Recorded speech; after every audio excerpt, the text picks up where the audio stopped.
Il faut dire qu'après l'échec, parce que la nuit de Saint-Germain-des-Prés était un échec, pendant 3 ans, c'était une période très noire dans ma vie.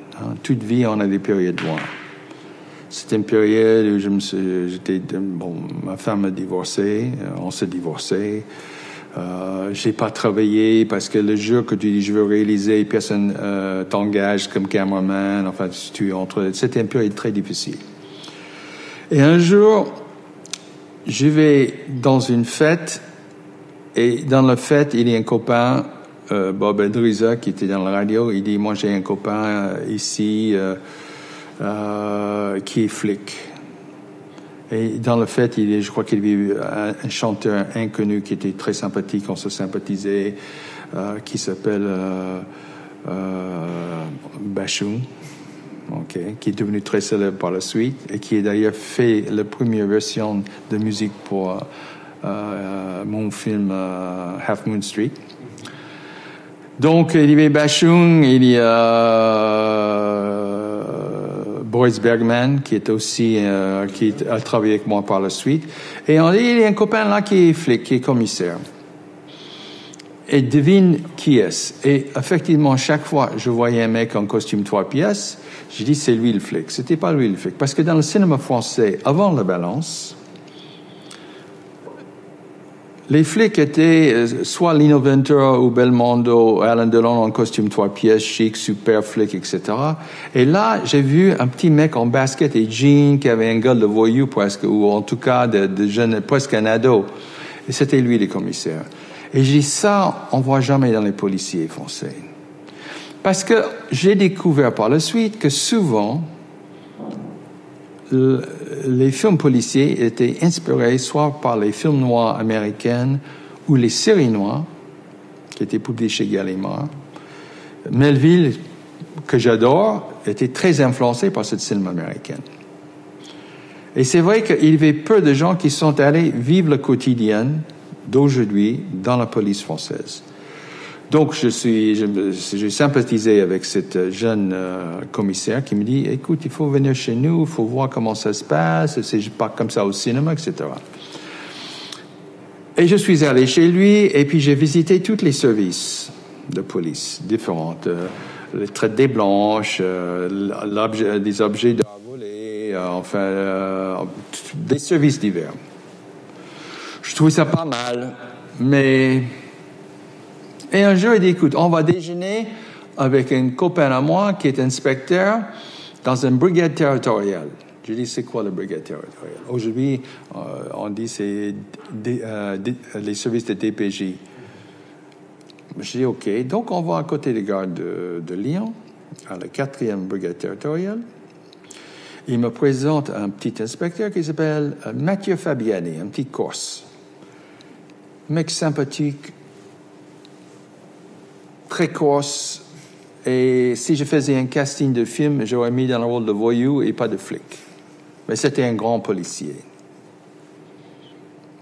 Un mec comme ça. Et il dit, écoute, viens avec nous.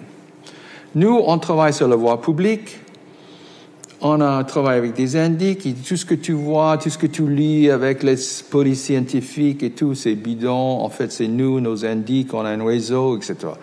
Tout de suite, j'étais fasciné. Comme ethnologue, j'ai dit, ça c'est pour moi. On n'a jamais vu ça. Donc, je pars avec Fabiani et je passe 1 an de ma vie dans cette équipe. Pas officiel, pas une lettre, rien. Le quotidien. Et je travaille exactement comme un ethnologue. Je me suis pointé le matin, je suis parti le soir, comme eux, et on sait que dans la vie d'un ethnologue, on voit quelque part que notre présence, ça trouble le comportement des gens dans une société. Vous voyez, dans un village en Afrique ou chez les Indiens, peu importe, mais votre présence trouble les gens. Donc, ils ne se comportent pas normalement. Mais si vous restez longtemps, ils oublient. et vous êtes un peu comme les meubles, on oublie que vous êtes là, et il devient normal, il commence à faire des choses comme il fait. Bon, au début, les flics, quand j'étais avec eux, ils arrêtaient quelqu'un, très poli, monsieur, vous êtes un théâtre, et vous voyez les gens, etc. Et petit à petit, ils sont devenus comme ils sont. C'est-à-dire, vous voyez pas, ils tutoyaient, ils cognaient, enfin, ils faisaient, je parle pas de brutalité, mais en fait, ils étaient eux-mêmes. Et donc, j'ai vu une vraie vie d'un policier en France à cette époque qui travaillait sur la voie publique avec ses indices. Et j'ai écrit La Balance. Et j'ai pris Fabiani comme conseiller technique et un peu comme dialoguiste. Et j'ai raconté mon histoire. Alors, le film est fini, mais j'avais pas de producteur. Qu'est-ce que je fais? Je vais d'abord voir les gens que je connaissais, parce que j'ai fait quand même un long métrage. Donc, je suis allé voir les gens de Gaumont. Et Denis Château, que je connaissais, qui a distribué mes films avant, il dit, écoute, Bob, c'est bien, mais nous, on peut rien faire. Mais il dit, il faut voir un tel. Et il me donne l'adresse d'un jeune producteur. Je vais voir le jeune producteur. Et il me dit, bon, ça m'intéresse, etc. Bon, on va le faire, on fait un film, petit budget, caméra à la main, handheld, c'était avant les Steadicam, pas cher, 600 000 francs, enfin, c'est rien.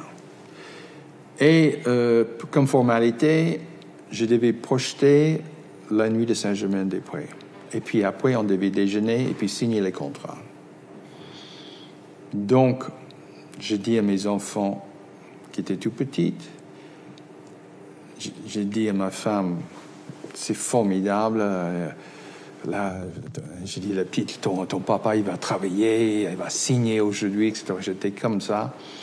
Et je pars et je cherche, il y avait deux producteurs, deux jeunes mecs. Et je les cherche à la sortie de la projection. Et le type dit, écoute, c'est vraiment de la merde. Ce film-là, c'est pas possible. Vous êtes un has-been.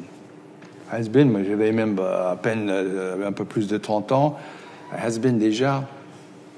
Ah oui, non, on peut pas le faire. Et mais surtout quand on attend de faire la fête, de boire du champagne et tout, ça c'était comme un coup de poing dans l'estomac.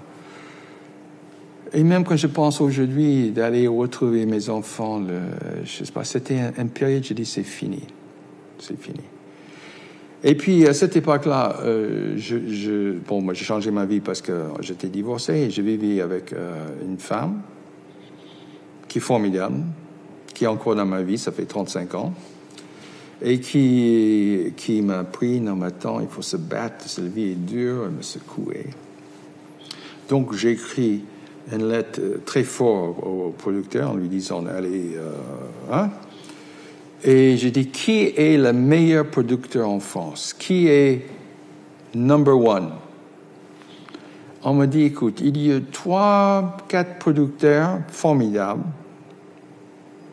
mais il y a un qui est top. C'est les films aériennes, c'est des grands producteurs, the top, the best. J'ai dit, merde, qu'est-ce que j'ai à perdre? Je prends mon scénario, je vais frapper à la porte des films aériennes.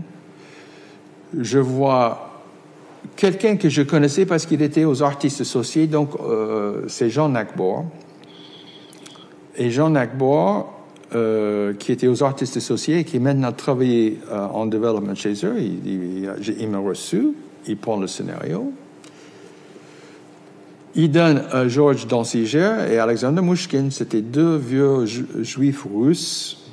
Ils avaient déjà, 76 ans à l'époque. Ils avaient 50 ans au moins de métier. Georges était un aristocrate juif de Moscou, si je me souviens, qui est émigré après la Révolution. Et Sanya Mouchkine, qui était un vieux juif d'un milieu très simple. et immigré après la Révolution. Les deux qui étaient en fin de deux socialement très différentes et de caractère. L'aristocrate et le prolo, presque, enfin, j'exagère, parce que les deux étaient des hommes très cultivés. Et Georges s'occupait du côté business plus, et Sania Mouchkine s'occupait du côté artistique. Et Jean Necbour travaillait avec eux, parce qu'il voulait un mec plus jeune. Donc, 15 jours après, j'ai un coup de fil en disant écoute, on a envie de faire ce film. C'est une grande leçon dans la vie. Et je peux dire que c'était une des expériences les plus heureuses dans ma vie. Parce que c'était des gens qui m'ont pris mon métier. Parce que quand vous travaillez avec un grand producteur, vous faites des bons films. Et des années après, je suis parti en Nouvelle-Zélande. J'étais invité avec David Putnam, qui est un très grand producteur. Et David me confirmait ça. Il me dit, Bob, c'est très simple, mais quand vous voyez les films que Alan Parker a fait avec moi, ou je ne sais pas, les gens qui ont travaillé avec David, c'est vrai que c'est un travail d'équipe. Et les metteurs en scène qui font des bons films, ils sont toujours avec un bon producteur. Et on peut dire Spielberg, Kathleen Kennedy, enfin, ils ont tous leur producteur. Alan Parker a son producteur. Enfin, et c'est vrai, Mouchkine et Dansiger m'a pris beaucoup. Dansiger plus sur le côté business et Sania plus sur le côté de production, le plateau. Et c'est vrai que c'est des gens avec moi qui voulaient faire mon film. Et on n'avait pas d'argent pour le balance. D'ailleurs, dans ma carrière, j'ai fait des films qui ont l'air chers, mais ils ne sont pas chers. Et ça, c'est grâce à des gens comme Mouchkine, grâce à le fait que j'étais à Louis Lumière, que j'ai pris vraiment une base technique solide. Et je pense que je suis capable de travailler vite et de faire comme c'est cher sans que ce soit cher. Le cinéma, c'est un travail d'équipe. C'est une chose très importante de comprendre. Et quand tu travailles avec un grand producteur, ou grande producteur, parce que j'avais 3 individus sur mon film, et surtout Dansiger et Mouchkine, c'est un couple, c'était une équipe déjà, mais c'est vraiment un travail d'équipe. Et Mouchkine m'a pris beaucoup de choses. Je me souviens très bien, il y a une scène dans la balance, une scène qui était à la fin du film, Chucky Cario arrive de faire une espèce ils ont fait un braquage et les flics veulent les coincer. Et il veut, par les indices, il sait tout ce qui se passe, mais comme toujours dans la police, il faut pas dire c'est des indices, il faut faire semblant que c'était pas hasard, on a arrêté 2 mecs, etc. Donc il y a une scène dans le film où il y a un faux accident de voiture qui coince donc Chucky Cario et Maurice Rouanet, qui est le méchant dans le film, les deux d'ailleurs. Et on a dit on fait ça à la fin du film parce que Paris se vide, c'est un film qui était tourné l'été, et mois d'août on sera tranquille, on a trouvé une petite place dans le 13e, je crois. Et j'arrive, Mouchkine et Dansiger étaient très contents avec les roches. Déjà, il y avait un buzz, un bruit autour du film. Les gens, d'un seul coup, c'est des gens qu'on vous voit et ils commencent à me tutoyer. Et c'était de tutoyer pour eux, c'est comme c'est la grâce. Et d'un seul coup, je suis admis. Enfin, c'était un truc, je sais pas comment l'expliquer ça, mais quand c'était flatteur et ils étaient contents et tout. Donc, on arrive vers la fin du film et je commence à dire, ah ouais, je suis pas si mal et tout. Donc, j'arrive dans le bureau de Sania et Georges et j'ai dit, écoute, la dernière scène, alors c'est sur place, je veux 1 semaine bloquer la place et je veux 100 voitures et je veux ci, je veux ça. Bon. Sonia, d'accord, il m'écoute, je continue, je veux ci, je veux ça. Avec son accent russe qui était adorable, que je peux pas imiter parce que j'ai un accent américain, mais il dit, mon petit Bobby, il dit, vous avez 3 jours de tournage. Le premier jour, vous avez, toi tu auras 35 voitures. Le deuxième jour, tu auras 15 voitures. Et le troisième jour, tu auras 7 voitures. Et puis, je réfléchis un peu, mais il a raison. Le premier jour, avec les 50 voitures, je filme mes plans larges comme c'était 100 voitures. Le deuxième jour, je fais mes plans moyens. Et le troisième jour, je fais mes gros plans. Et je peux faire en 3 jours. Mais si j'avais 100 voitures pendant une semaine, de toute façon, j'aurais mis un mois, parce qu'on ne peut pas gérer tout ça. Mais c'est un petit détail. Enfin, c'est rien. Mais ça montre à tel point le métier est important, l'expérience est importante. Et c'est bien d'avoir les individus qui peuvent transmettre cette connaissance. C'est un peu une leçon que j'ai portée avec moi dans la vie, dans ma vie professionnelle, et aussi dans ce que je fais à ECA, l'International Department, que j'ai réorganisé il y a 6 ans. Et c'est pour ça que j'ai viré quasiment toutes les profs en arrivant pour engager des gens de métier, parce que je me suis dit, cette expérience, ce qui n'est pas dans le livre, ça vaut de l'or. Et ça, c'est formidable.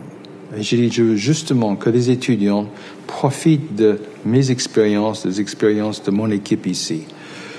Et c'est vrai, c'est très important. On peut pas, c'est vrai que dans le cinéma, on a tendance de réinventer la roue chaque fois. Mais en même temps, il y a des choses qu'il faut garder avec nous, il faut transmettre, parce que cette expérience est formidable. Et Andy Muschietti était un prince, et on parle surtout de Sagna plus que Georges, parce que Georges était plus derrière, dans les coulisses, et Sonia était sur le plateau. C'est des gens qui étaient arrivés premier sur le plateau, Muschietti, le matin, avant les machinons, et dernier à partir. Ça, c'est des producteurs. Aujourd'hui, je ne connais pas des producteurs qui sont comme ça. Et c'est des gens, pas là pour contrôler, pas là pour te dire, fais pas ci, fais pas ça, mais sont là pour nous aider de faire notre film. Ça, c'est des grands producteurs. C'est des producteurs de métier. Et c'est exactement ce que je veux former ici à ECAR. C'est des producteurs qui ont une connaissance du cinéma, qui sont des producteurs créatifs et qui peuvent créer cette équipe qui est absolument nécessaire pour faire des bons films. Sagna Muschietti me donnait beaucoup de liberté. J'ai pris mon équipe, j'ai pris mes acteurs, etc. L'idée de Philippe Léotard, d'abord, j'ai connu Philippe et Nathalie Baye quand Nathalie était au conservatoire. C'est des gens que j'ai connus. Philippe, quand il faisait le premier court-métrage de Claude Miller avec Marc Chapiteau. Moi, je l'ai connu à cette époque-là. Et quand j'ai écrit La Balance, je voyais toujours Philippe et je voyais toujours Nathalie. Et je suis allé voir Philippe, et Philippe n'était pas chez lui, on m'a dit, il est emmené à l'hôpital. Je suis allé à l'hôpital. Et il était là, il a fait un excès de quelque chose. Nathalie, en fait, elle me dit, écoute, on est ensemble, et c'est vrai, c'est difficile en ce moment, il est à l'hôpital, etc. Donc, je vais aller le voir. C'était 1 an avant le tournage. Et j'ai dit à Philippe, j'ai dit, écoute, si je fais mon film, je te promets, je vais te proposer le rôle, tu auras le rôle. Mais en retour, toi, tu me promets que tu ne toucheras pas une goutte d'alcool pendant le film. Je te jure, bien. 1 an après, le film se fait. J'ai trouvé, enfin, on a monté le projet. Je vais trouver Philippe. Et Philippe pleure. Merci, c'est génial. Les gens font des promesses. Tu as tenu ta promesse. Bon, très bien. On commence le film. Et le premier jour, j'avais une séquence où Philippe est arrêté, est emmené dans le bureau de flic, et il y a une scène où il est interrogé, et c'est une scène assez violente, et puis il y a une travelline sur Philippe. Et je vois qu'il est ivre-mort. Je dis, c'est une cata, qu'est-ce que je vais faire? Mon film, tout le mal qu'on a donné, et là, Philippe, je ne peux pas gérer ça et tout. Donc, je dis à Philippe, une chose que je fais jamais, c'est qu'à cette époque-là, on faisait toujours les rushs du film, c'est-à-dire à la fin des journées de travail, on voyait le travail le lendemain. Donc le lendemain, je trouve Philippe, je dis, écoute Philippe, exceptionnellement, j'ai envie que tu viennes au rush ce soir, je veux que tu vois. Et Philippe, il vient au rush, il s'assoit, on voit la scène, on voit la caméra, le travelling vers lui, ça s'arrête sur ses yeux. Et je dis, Philippe, tu vois le mec là-haut? Oui. Tu vois? Qu'est-ce que tu vois? Je dis, il n'y a rien dans ses yeux, ils sont vides, il n'est pas là. C'est tout ce que je dis. Je quitte la salle, Philippe vient, il pleure, il dit, t'as raison. Je dis, Philippe, je te fais une promesse, j'ai tenu ma promesse, alors il faut que tu tiennes ta promesse. Et il a fait. Et à partir de ce jour-là, Philippe était le premier sur le plateau, il était comme ça, était formidable. On a fait un travail ensemble qui n'était pas facile parce que lui et Nathalie étaient séparés. Elle a commencé de sortir avec Johnny pendant mon film. C'était délicat. D'ailleurs, beaucoup de mes amis disent, il faut pas prendre les deux, ça va être une catastrophe et tout. Et je dis, soit c'est un truc génial, ou c'est une catastrophe, effectivement. Mais je prends le risque parce qu'il y a un tel passé entre eux, une telle émotion. Philippe l'aimait toujours. Et je sais qu'elle adorait Philippe. Enfin, si tu veux, les gens peuvent s'aimer et ne pas vivre ensemble. Mais en fait, pendant ce film, c'était un moment formidable. Et Philippe était génial. D'ailleurs, tous les deux ont un César, meilleur acteur, meilleure actrice. Et c'était pas un accident. C'est un travail de nous tous, de Philippe, Nathalie et moi-même. C'est ça le cinéma. Dans ma carrière, je travaille avec des acteurs qui sont très photogéniques, des acteurs qui ont une présence et qui ne sont pas des grands acteurs, et je travaille avec des acteurs qui ont beaucoup de technique mais qui n'ont pas de présence, etc. Il y a de tout. Une chose que j'ai compris, c'est qu'il y a des gens dans la vie sublimes, des filles qui te fait rêver, et devant la caméra, ça donne rien. Il y avait une fille que j'adore et qui est au conservatoire. C'est une des plus belles filles que j'ai connues de cette promotion. On parle des années 70. Et elle a fait un film, c'était pas la mienne, heureusement, parce que c'est une grande actrice sur scène, et au cinéma, ça donnait pas. Donc, c'est vrai, il y a le magique du cinéma, il y a les caméras qui aiment certains gens et qui n'aiment pas d'autres. Idéalement, il faut les deux. Moi, c'est ce que j'aime. J'aime les acteurs qui ont du métier. J'adore de diriger les acteurs. C'est ce que je préfère au cinéma. J'aime ce travail. J'ai travaillé 7 ans avec Woodsy Ness dans l'Actor Studio qui était ici en France. Et c'est ma véritable passion. Parce que la technique, c'est comme Jean Renoir a dit, on apprend la technique, on assimile la technique pour oublier la technique.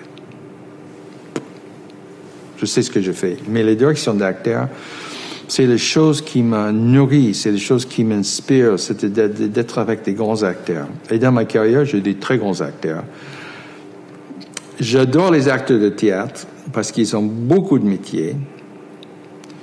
Et les acteurs de théâtre, souvent, peuvent devenir des bons acteurs de cinéma, mais le contraire n'est pas toujours vrai.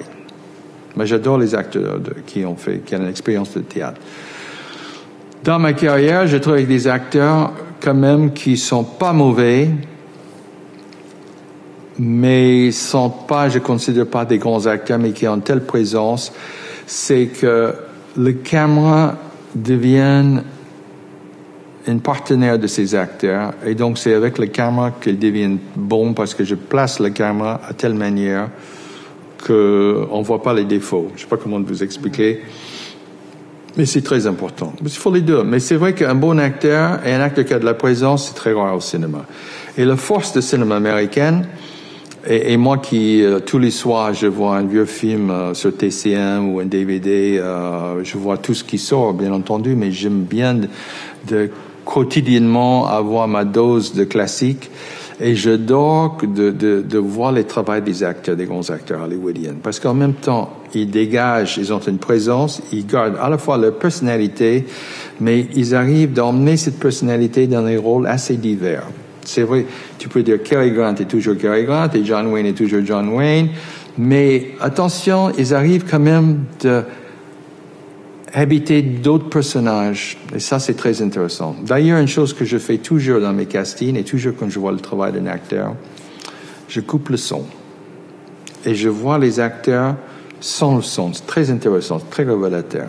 Et on voit des choses qu'on ne voyait pas quand on écoutait. Donc, surtout, la présence devant la caméra de quelqu'un. Comment la caméra voit cette personne.